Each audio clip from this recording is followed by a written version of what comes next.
그냥 감사합니다. 우리 하나님께서 영광 받으신 줄로 믿습니다. 우리에게 풍성한 결실을 거두게 하시는 주님을 늘 기억하고 그 주님을 찬양하는 우리 모두가 되기를 소망합니다. 이 시간 우리가 에스겔서 47장 말씀을 함께 읽었습니다. 오늘 본문의 내용을 살피기 전에 먼저 에스겔서에 관해서 조금 이야기를 나누고 또 본문의 내용을 살펴보도록 하겠습니다. 에스겔서는 하나님께서 에스겔을 선지자로 부르시는 장면으로 시작합니다. 하나님께서 에스겔을 예언자로 부르시는 장면으로 시작합니다. 에스겔은 원래 제사장이었습니다. 만약에 에스겔이 포로로 끌려오지 않았고 그리고 예루살렘 성전이 잘 유지되고 있었다면 아마 민수기 4장에 나오는 대로 에스겔은 30살이 되는 해부터 제사장의 직무를 감당했을 것입니다. 하지만 30살이 되었을 때 에스겔은 예루살렘에 있지 않았습니다. 그는 지금 그발 강가에 있습니다. 에스겔이 바벨론의 포로로 끌려온 지가 벌써 5년이나 되었습니다. 소문을 들으니 예루살렘과 예루살렘에 있는 성전은 거의 기능을 상실했다는 이야기가 들립니다. 에스겔은 나라를 잃어버렸고 그리고 평생의 소명으로 생각했던 성전에서 봉사하는 직무를 잃어버렸습니다. 제사장으로서 사역을 시작해야 할 30살이 되었지만 포로로 끌려온 그가 할 수 있는 일은 아무것도 없었습니다. 그런데 그때 하나님께서 에스겔을 부르십니다. 하나님께서는 스스로를 제사장이라고 부르던 내가 제사장입니다 라고 스스로 칭했던 에스겔을 불러서 예언자로 삼으십니다. 파수꾼이 되어서 두루마리를 먹고 그 내용을 이스라엘 족속에게 선포하라고 말씀하십니다. 제사장의 직무를 시행해야 하는 나이 30이 되었을 때에 하나님께서는 에스겔을 예언자로 부르셔서 이제는 포로로 끌려간 그 땅에서 하나님의 뜻을 대언하는 예언자로 삼으십니다. 에스겔서 4장 이후에는 그렇게 하나님이 부르신 예언자 에스겔이 예루살렘과 유대와 이방 민족에 관하여 심판을 선언하는 내용들이 나옵니다. 그렇게 길게 심판이 이어진 후에 33장 이후에는 하나님의 백성이 맞이하게 될 새로운 미래, 새로운 세상에 대해서 하나님께서 말씀을 하십니다. 이스라엘의 회복에 관한 말씀을 주시죠.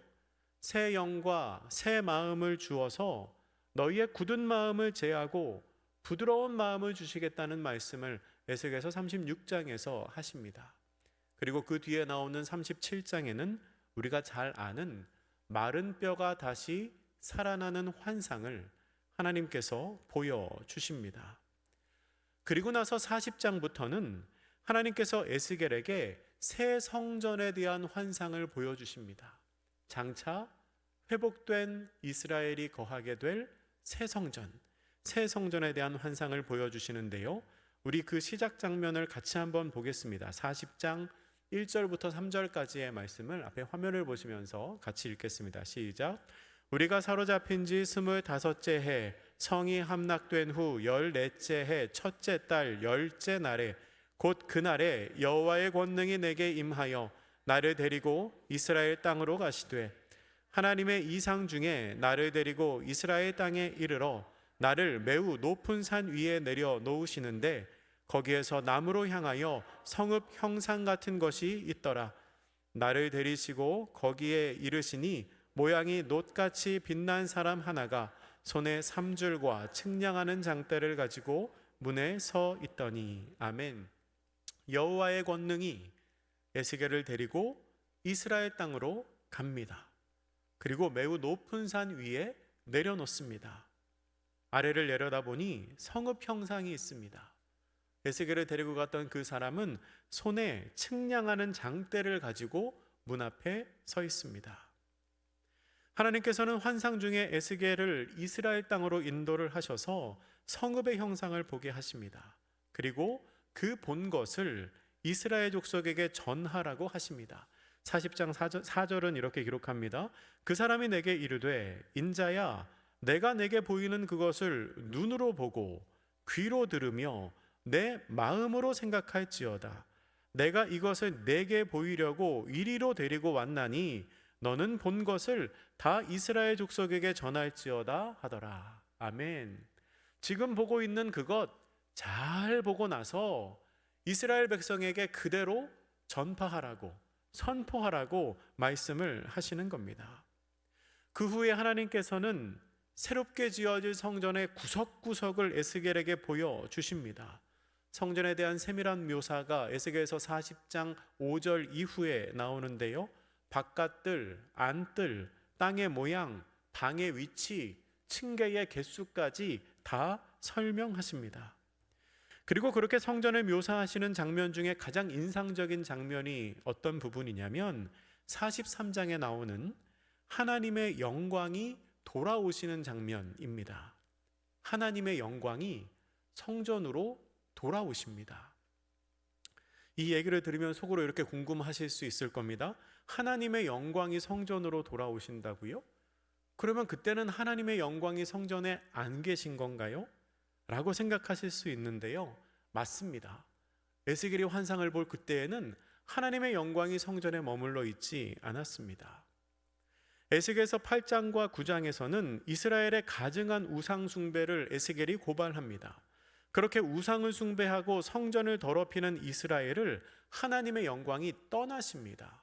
하나님이 성전에서 떠나세요. 10장 18절과 19절은 이렇게 기록합니다. 여호와의 영광이 성전 문지방을 떠나서 그룹들 위에 머무르니 그룹들이 날개를 들고 내 눈 앞에 땅에서 올라가는데 그들이 나갈 때에 바퀴도 그 곁에서 함께 하더라. 그들이 여호와의 전으로 들어가는 동문에 머물고 이스라엘 하나님의 영광이 그 위에 덮였더라. 하나님의 영광이 성전 문지방을 떠나고 있습니다. 그룹들, 천사들과 함께 있습니다. 그러다가 10장을 지나서 11장에 가면 정말로 성전을 떠나서 산으로 가십니다. 11장 22절과 23절 보면요, 그때의 그룹들이 날개를 드는데 바퀴도 그 곁에 있고 이스라엘 하나님의 영광도 그 위에 덮였더니 여호와의 영광이 성읍 가운데에서부터 올라가 성읍 동쪽 산에 머무르고, 하나님의 영광이 성전을 떠나서 성읍 밖에 있는 동쪽 산으로 가셨다는 겁니다. 다르게 말하면 지금 성전에는 하나님의 영광이 머무르지 않고 있다는 겁니다. 다윗의 아들 솔로몬이 성전을 건축한 이후에 하나님의 영광은 늘 그곳에 머물러 계셨습니다. 열왕기상 8장 10절과 11절은 이렇게 기록합니다. 제사장이 성소에서 나올 때에 구름이 여호와의 성전에 가득하매 제사장이 그 구름으로 말미암아 능히 서서 섬기지 못하였으니 이는 여호와의 영광이 여호와의 성전에 가득함이었더라. 아멘. 성전을 세우고 나서 구름처럼 임한 하나님의 영광이 성전에 가득하게 임하였다는 겁니다. 또한 하나님께서는 성전을 향하여 이렇게 말씀하셨습니다. 열왕기상 9장 1절부터 3절은 이렇게 기록합니다. 솔로몬이 여호와의 성전과 왕궁 건축하기를 마치며 자기가 이루기를 원하던 모든 것을 마친 때에 여호와께서 전에 기브온에서 나타나심 같이 다시 솔로몬에게 나타나사 여호와께서 그에게 이르시되 내 기도와 내가 내 앞에서 간구한 바를 내가 들었은즉 나는 내가 건축한 이 성전을 거룩하게 구별하여 내 이름을 영원히 그곳에 두며 내 눈길과 내 마음이 항상 거기에 있으리니. 아멘. 건축한 성전을 보시며 하나님께서 솔로몬에게 이렇게 약속하신 것입니다. 내 눈과 내 마음이 항상 거기에 있을 것이다.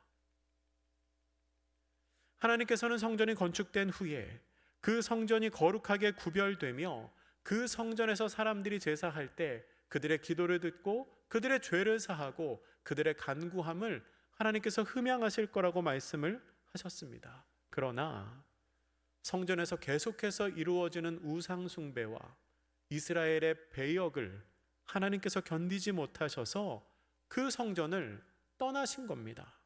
그런데 그렇게 떠나갔던 11장에서 떠나갔던 하나님의 영광이 에스겔이 성전의 환상을 보고 있는 43장에서 다시 성전으로 돌아오십니다.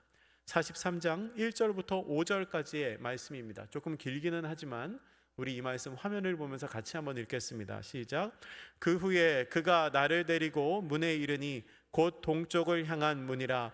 이스라엘 하나님의 영광이 동쪽에서부터 오는데 하나님의 음성이 많은 물소리 같고 땅은 그 영광으로 말미암아 빛나니 그 모양이 내가 본 환상 곧 전에 성읍을 멸하러 올 때에 보던 환상 같고 그발 강가에서 보던 환상과도 같기로 내가 곧 얼굴을 땅에 대고 엎드렸더니 여호와의 영광이 동문을 통하여 성전으로 들어가고 영이 나를 들어 데리고 안뜰에 들어가시기로 내가 보니 여호와의 영광이 성전에 가득하더라.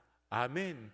하나님의 영광이 에스겔이 환상을 보고 있을 그때에 다시 성전으로 돌아오셨습니다. 에스겔의 마음이 얼마나 감격적이었을까요? 여러분, 여호와의 영광이 에스겔이 보고 있는 새 성전에 다시 돌아오셨다는 것은 장차 있을 새 성전이 외형적으로만 회복되는 것이 아니라 하나님께서 임재하시고 하나님께서 역사하시는 온전한 성전으로 회복될 것을 말하고 있는 것입니다. 그리고 그 회복될 온전한 성전에 관한 묘사가 43장부터 46장까지 길게 이어집니다. 그리고 나서 오늘 우리가 함께 읽은 이 본문 에스겔 47장이 나오는 겁니다. 에스겔 47장에 보면 하나님께서 환상 중에 에스겔을 성전 동쪽 문으로 데려가십니다. 그리고 에스겔은 그곳에서 물이 스며 나오는 것을 보게 됩니다. 47장 1절과 2절 말씀 이렇게 기록하고 있습니다. 그가 나를 데리고 성전 문에 이르시니 성전의 앞면이 동쪽을 향하였는데 그 문지방 밑에서 물이 나와 동쪽으로 흐르다가 성전 오른쪽 제단 남쪽으로 흘러내리더라. 그가 또 나를 데리고 북문으로 나가서 바깥 길로 꺾여 동쪽을 향한 바깥문에 이르시기로 본즉 물이 그 오른쪽에서 스며 나오더라. 아멘. 물이 스며 나오고 있습니다. 왜 그렇게 나오는지는 모르겠는데 물이 조금씩 흘러나오고 있습니다. 이 스며 나온다는 말은요, 히브리어로 파카라고 합니다. 이 말은 물병에서 물이 조금씩 떨어지거나 흘러나오는 소리를 묘사한 의성어입니다. 뚝뚝 떨어지는 혹은 졸졸 흐르는 모습을 표현하는 것이지요. 그러니까 처음에 에스겔이 본 물, 처음에 에스겔이 보았을 때 흘러나온 물은 아주 적은 양의 물이 조금씩 스며들듯이 흘러나오고 있는 것입니다. 그 후에 3절 이하의 말씀을 보면 하나님의 사자가 손에 측량줄을 잡고 동쪽으로 갑니다. 동쪽으로 가면서 천척을 측량합니다. 천척은 지금의 단위로 환산하면 한 450m에서 500m 정도 되는 거리입니다.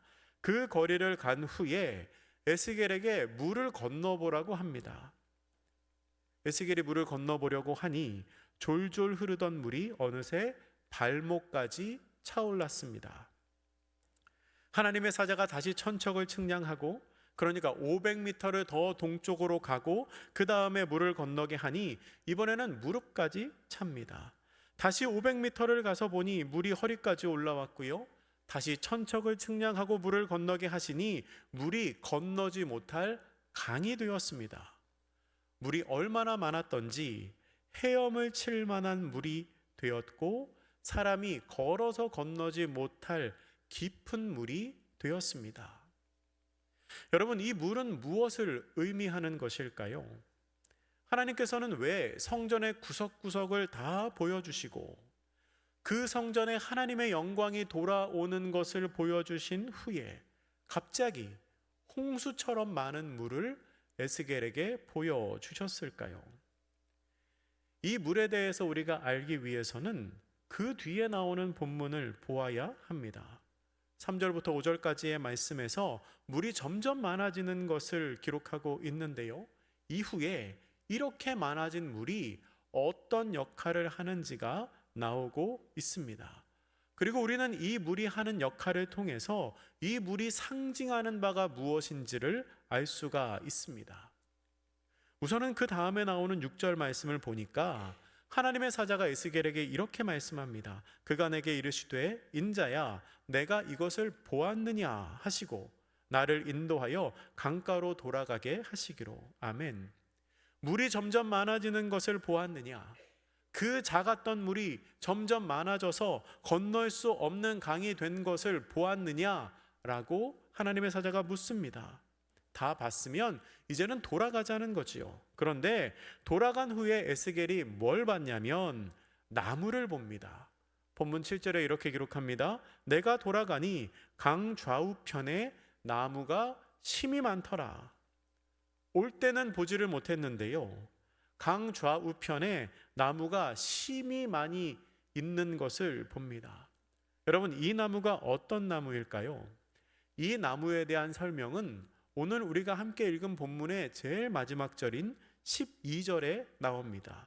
우리 47장 12절 말씀을 같이 한번 읽겠습니다. 시작.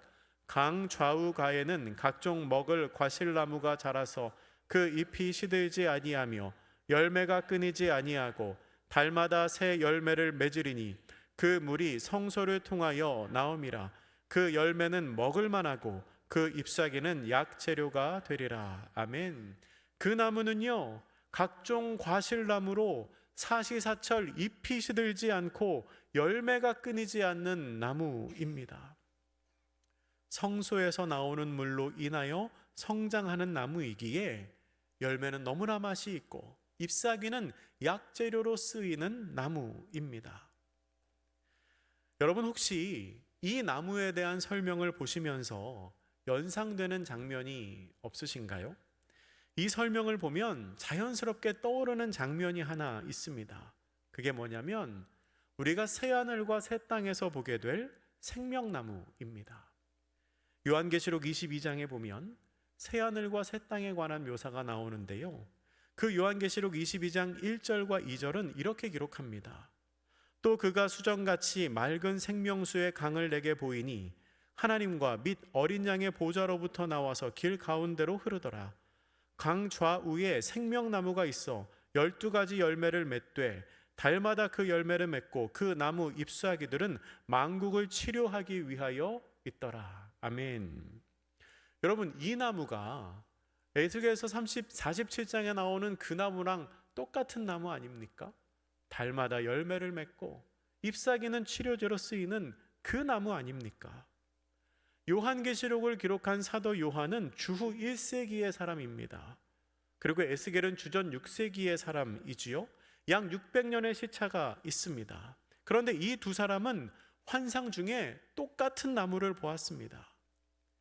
장차 올 새하늘과 새 땅에 있을 생명나무에 대한 환상을 이 두 사람이 똑같이 본 것입니다.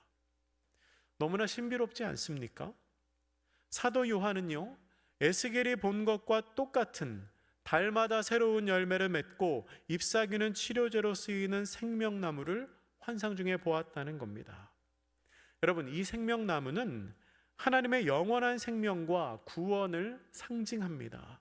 또한 마지막 때에 새 하늘과 새 땅에서 살아갈 사람들에게 주어지는 최종적인 축복을 나타냅니다. 그리고 이 나무는 에덴 동산에서 아담과 하와가 타락하기 전에 먹을 수 있었던, 하나님께서 그 동산 가운데에 세워놓았던 생명나무를 떠올리게도 하고, 또한 인간이 죄로 인하여 잃어버린 영원한 생명을 회복하게 되는 것을 의미하기도 합니다. 그런데 다시 에스겔서로 돌아오면 이 생명나무가 무엇으로 인하여 자라나고 있습니까? 이 생명나무가 무엇을 먹고 자라고 있지요? 성전에서 나오는 물로 말미암아 자라납니다. 성전에서 나오는 물로 성장합니다. 시편 1편 3절에서 시냇가에 심은 나무가 철을 따라 열매를 맺으며 그 잎사귀가 마르지 아니함 같으니라고 시편 기자가 고백한 것처럼, 지금 에스겔 47장에 나오는 이 나무는 생명의 물이 흐르는 그곳에 생명의 물을 품고 생명나무로 자라가고 있다는 겁니다. 따라서 성전에서 나오는 그 물은 생명나무를 자라게 하는 영원한 생명의 물이라는 것을 우리가 알 수 있습니다. 또한 오늘 본문 8절 이하의 말씀은 성전에서 흘러내리는 물이 하는 역할을 더욱 명확하게 우리에게 보여줍니다. 우리 오늘 본문 8절과 9절 말씀, 이 말씀 같이 한번 읽겠습니다. 시작. 그가 내게 이르시되 이 물이 동쪽으로 향하여 흘러 아라바로 내려가서 바다에 이르리니 이 흘러내리는 물로 그 바다의 물이 되살아나리라. 이 강물이 이르는 곳마다 번성하는 모든 생물이 살고 또 고기가 심히 많으리니 이 물이 흘러 들어가므로 바닷물이 되살아나겠고 이 강이 이르는 각처의 모든 것이 살 것이며. 아멘. 이 말씀에 나오는 아라바는 요단 계곡을 말하는 겁니다. 쉽게 생각해서 요단강을 말한다고 볼 수 있겠죠.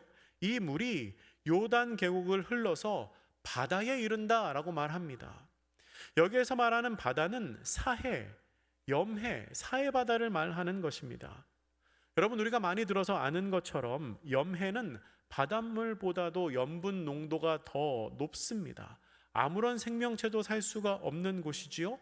그래서 사해, 죽음의 바다라고 불립니다. 그런데 이곳, 이 성전에서 나온 물이 흘러 들어가니 그 염해가, 사해가 되살아난다는 겁니다. 9절에 기록하는 것처럼 그 강물이 이르는 곳마다 생물이 살고 고기가 심히 많아집니다. 아무런 생명체가 살지 못했던 그곳에 생명의 물이 흘러 들어가니 고기가 살게 되는 생명의 바다가 된다는 겁니다. 각처의 모든 것이 살아나고 어마어마한 생명의 물이 죽은 바다를 다시 살려낸다는 것이지요. 10절에 보면 그렇게 바다가 살아나니 어부들이 생길 거라고 말합니다. 그리고 엔게디부터 에네글라임까지 그물을 치는 곳, 즉 물고기를 잡을 만한 풍성한 어장이 형성됩니다. 엔게디와 에네글라임은 사해 주변에 있는 지역을 말합니다. 그러니까 죽음의 바다가 생명의 바다로 바뀌게 되니 그 주변 지역들도 덩달아 살아나게 된다는 것입니다. 또한 10절에 나오는 큰 바다는 지중해를 의미하는 것입니다. 사해 주변이 아무 생명체도 살지 못했던 그곳이 지중해처럼 물고기가 많은 바다로 바뀌게 된다는 겁니다. 여러분, 우리는 이 말씀을 통해서 성전에서 나오는 그 물이 구원과 생명 그리고 회복을 상징하는 것임을 알게 됩니다. 원래 죽음의 바다였던, 그래서 사해라고 불렸던 그 바다에 구원의 물, 회복의 물이 흘러 들어가니 생명의 바다가 되었다는 것입니다. 그런데요, 계속해서 회복될 것을 말하는데 11절 말씀은 조금 엉뚱하게 보입니다. 마치 생명의 능력이 미치지 못하는 땅이 있는 것처럼 묘사하고 있지요. 11절에 이렇게 기록합니다. 그 진펄과 개펄은 되살아나지 못하고 소금 땅이 될 것이며, 이렇게 말합니다. 아니, 그 염분이 높은 사해도 바뀌었는데 왜 여기는 소금 땅이 되었는가 궁금할 수 있습니다. 그런데 여러분, 이곳은 하나님께서 일부러 남겨두신 곳입니다. 소금은 제사와 일상생활에 꼭 필요한 거지요. 그런데 당시의 사람들은 사해에서 많은 소금을 얻었다고 합니다. 그런데 사해가 생명수가 되면 어디에 가서 소금을 얻겠습니까? 그래서 하나님이 일부러 소금을 얻기 위한 지역으로 남겨두셨다는 겁니다. 그래서 우리말 성경은 47장 11절을 이렇게 번역했습니다. 그러나 질척한 곳과 물구덩이는 건강해지지 않을 것입니다. 소금 만드는 데 쓰일 것입니다 라고 기록합니다. 하나님께서 소금을 얻기 위한 장소로 그곳을 두셨다는 거지요. 여러분, 제가 어렸을 때, 아마 교회 학교 다닐 때쯤인 것 같은데요, 어렸을 때 오늘 우리가 읽은 이 본문의 말씀, 특별히 3절에서 5절까지의 말씀, 물이 점점 깊어지는 그 장면을 저는 어떻게 이해를 했냐면, 에스겔이 있는 곳에 물이 차오른다고 생각을 했습니다. 제 기억이 정확한지는 모르겠지만 왠지 교회학교 선생님이 그렇게 가르치셨던 것 같아요. 제가 선생님을 뭐라고 하는 건 아니지만 그렇게 배웠던 것 같아요. 그러니까 에스겔이 있는 그 장소에 물이 원래는 바닥에만 있다가 조금 지나서 발목에 차고, 조금 지나서 무릎에 차고, 허리에 차고, 결국은 머리 위까지 찼다. 그렇게 저는 한동안 알고 있었습니다. 그런데 어느 날 성경을 다시 보니까 그게 아니더라고요. 주의 사자를 따라서 에스겔이 간 겁니다. 동쪽으로 천척을 가고 또 동쪽으로 천척을 가고 또 동쪽으로 천척을 가면서 그 물이 발목에서 무릎에서 허리로 깊어지는 것을 경험한 것이지요. 여러분, 성경에서 동쪽은, 오른쪽은 거룩한 곳으로 여겨졌습니다. 해가 뜨는 곳이 동쪽입니다. 히브리인들은 동쪽을 앞쪽, 그러니까 정면이라고 생각을 했습니다. 그래서 성전 출입구도 동쪽에 있었죠. 여러분 기억하시죠? 아까 하나님의 영광도 동쪽 문으로 나갔다가 동쪽 문으로 들어오셨습니다. 동쪽은 구원과 승리와 지혜를 상징하는 곳으로도 여겨졌습니다. 예수님께서도 하나님 보좌 우편에 앉아 계시다가 장차 우리에게 다시 오실 것이지요. 에스겔이 주의 사자를 따라서 동쪽으로 갔다는 것은 거룩한 쪽으로 가까이 나아갔다는 의미가 됩니다. 그리고 에스겔이 동쪽으로 가면 갈수록 에스겔은 점점 더 깊은 물에 잠기게 됩니다. 점점 깊어지는 그 물은 생명의 물입니다. 이 생명수는 요한복음 7장 28절에서 하나님께서 우리 속에 부어주심으로 말미암아 우리의 영혼 깊은 곳에서 흘러나오게 되는 성령 충만과 사랑의 능력을 의미합니다. 요한복음 7장 38, 39절은 이렇게 기록하죠. 나를 믿는 자는 성경의 이름과 같이 그 배에서 생수의 강이 흘러나오리라 하시니 이는 그를 믿는 자들이 받을 성령을 가리켜 말씀하신 것이라. 아멘. 또한 하나님께서는 하나님의 자녀들이 충만하고 풍성한 은혜 가운데 살아가기를 원하십니다. 은혜에 푹 잠겨서 풍성한 은혜를 누리며 살기를 원하시지요. 요한복음 10장 10절에서 예수님 이렇게 말씀하셨습니다. 도둑이 오는 것은 도둑질하고 죽이고 멸망시키려는 것뿐이요 내가 온 것은 양으로 생명을 얻게 하고 더 풍성히 얻게 하려는 것이라. 아멘. 주님께서 우리를 위한 풍성한 은혜, 풍성한 생명수를 예비해 두셨다는 겁니다. 그런데 하나님께 가까이 나아가는 사람이 그 풍성한 은혜를 누릴 수 있습니다. 2절에서 스며 나오는 물, 3절에서 발목까지 올라왔던 물이 5절에서는 강이 되지요. 찰랑거렸던 물이 어느새 건너가지 못할 만큼의 넓고 큰 강이 된 것입니다. 어떻게 하다가 그렇게 깊은 곳까지 들어가게 되었습니까? 하나님이 계신 거룩한 곳을 향하여 앞으로 나가고 또 나아가니 결국은 깊은 물에 도달하게 되었다는 겁니다. 하나님이 계신 거룩한 곳을 향해 가는 발걸음이 은혜에 잠기게 한다는 겁니다. 사랑하는 성도 여러분, 우리가 거룩하신 주님을 향해 나아가면 은혜에 잠길 수 있습니다. 하나님께서 예비하신 생명수는 너무나도 깊고 너무나도 넓어서 누구라도 풍족하게 누릴 수 있습니다. 그런데 어떤 사람들은 그저 그 생명의 물에 발목을 담그거나 아니면 무릎까지만 그 물이 차는 것으로 만족하고 있습니다. 물 깊숙이 들어가는 것을 거부합니다. 그러면 어떻게 될까요? 생명은 있으나 생명력이 넘치는 삶을 살지 못합니다. 믿는 자 같으나 남이 누리는 것과 같은 은혜가 나에게는 없는 것 같습니다. 구원을 받은 것 같기는 한데 구원받은 삶이 과연 이게 전부인지 실망할 때도 있습니다. 왜 그런 일이 생깁니까? 풍성한 생명수에 몸을 담그지 못했기 때문입니다. 우리가 진정으로 생명력이 넘치는 삶을 살기를 원한다면 우리의 삶 전체를 그리스도께 맡기고 그리스도를 중심으로 살아가며 그리스도의 말씀에 온전히 순종하는 삶을 살아야 합니다. 그것이 바로 깊은 생명의 물로 들어가는 것입니다. 말씀을 정리하겠습니다. 성전 문지방에서 흘러나온 물은 죽은 땅과 소금기가 넘치는 바다를 생명이 넘치는 곳으로 바꾸었습니다. 어떻게 그 일이 가능합니까?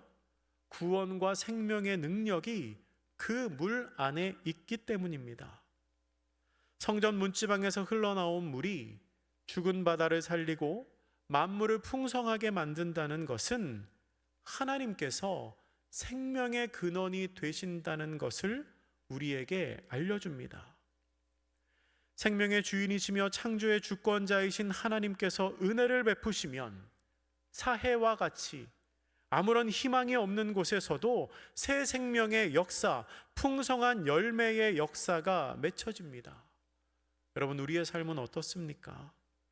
만약에 내 삶이 사해처럼 황폐하고 아무런 희망도 소망도 없는 상황이라면 생명의 물이 내 삶에 스며들기를 간구해야 합니다. 생명의 물이 내 삶에 깃들이면 분명히 생명이 살아납니다. 아무것도 없어 보이는 곳에 고기가 넘쳐나는 역사가 시작됩니다. 또한 내가 믿는 사람으로서 발목까지 혹은 무릎까지는 물에 잠긴 것 같긴 한데 여전히 생명력이 넘치는 삶을 살고 있지 못하다면 주님께서 계시는 거룩한 곳으로 조금 더 발걸음을 옮겨 보시기를 바랍니다. 생명의 물에 내 삶을 조금 더 깊이 담그실 수 있기를 바랍니다. 우리가 그 생명수에 깊게 잠기게 되면 성경에 약속하신 바 그는 시냇가에 심은 나무가 철을 따라 열매를 맺으며 그 잎사귀가 마르지 아니함 같겠다는 복이 우리의 삶에 반드시 응답될 것입니다. 오늘 본문 마지막에 기록하고 있는 것처럼 각종 먹을 과실나무가 자라서 그 잎이 시들지 아니하며 열매가 끊이지 아니하고 달마다 새 열매를 맺는 축복이 우리의 삶에, 우리의 가정에, 또한 우리의 교회에 반드시 맺히게 될 것입니다. 이 시간 우리 한번 같이 기도하겠습니다. 기도하실 때에 하나님, 성전에서 흘러내리는 물이 죽은 땅과 바다를 생명이 넘치는 곳으로 만드는 것을 우리가 보았습니다. 저희의 삶에도 생명수 강물이 흘러넘치게 하셔서 주께서 주시는 생명과 은혜와 능력과 기쁨과 감사가 풍성히 차고 넘치는 은혜의 삶을 살게 하옵소서라고 우리 사모하는 마음으로 함께 기도하겠습니다.